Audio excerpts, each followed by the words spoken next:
and agrees to burn the pagan witch. What happened at the exhilarating end of Netflix's epic series Vikings-Valhalla Season 3?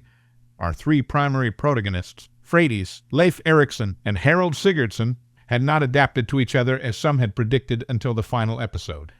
As the finale approaches, their distance from one another is actually the greatest it has ever been.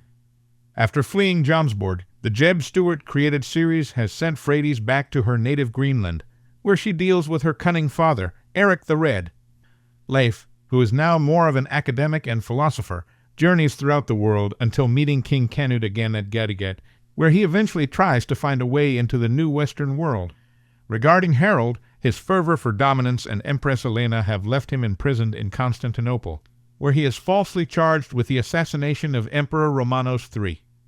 As a result, he is in the hands of his adversary, General George Maniakis. It goes without saying that the last episode, Destinies, involves a lot of straightening out and will lead back to the starting point. Join the Odyssey through the adventurous world of Vikings by subscribing to this channel. For our three main characters, every road leads back to Kattegat.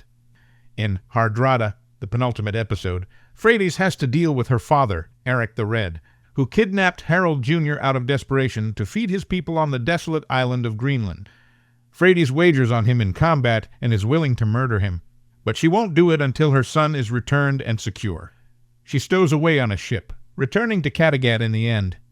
In addition to breaking free from prison, a la Edmond Dantes in The Count of Monte Cristo, Harold also makes his way back to a little village north of Kattegat, where he encounters Leif, a man seeking retribution for what he perceives to be Freydis' death. At last, the three of them are reunited in the Kattegat Community Hall, where they first met during Season 1.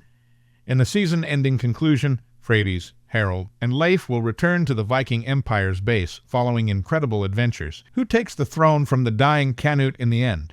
There are only a few pretenders to King Canute's throne by the time everyone gets to Kattegat.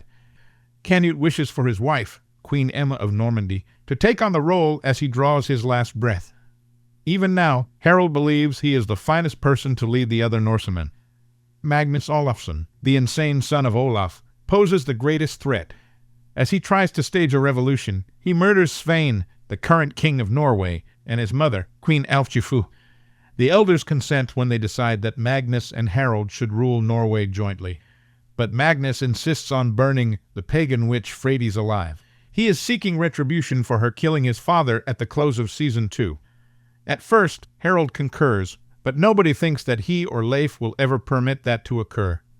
The struggle to become the one real monarch begins when Canute is laid to rest.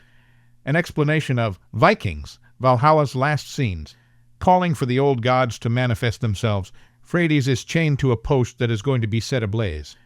There are sparks that shoot out of the throng in all directions. Leif saves her, severing her from the witch's stake as the fire burns at her feet. Magnus discovers that Freydis has escaped when the smoke clears.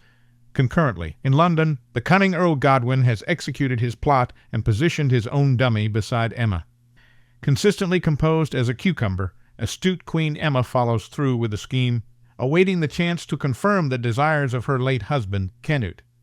After gaining permission, Harold gives Freydis a hug and shakes hands with his friend Leif before boarding a ferry to Iceland.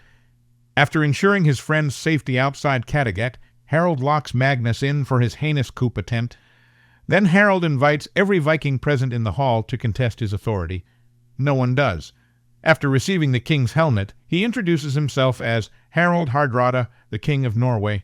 The men yell Hardrada and beat their chests in praise of the new ruler. A fantastic and enjoyable show is suitably bookended by the last image, which shows a joyful and content Freydis and Leif sailing out to sea.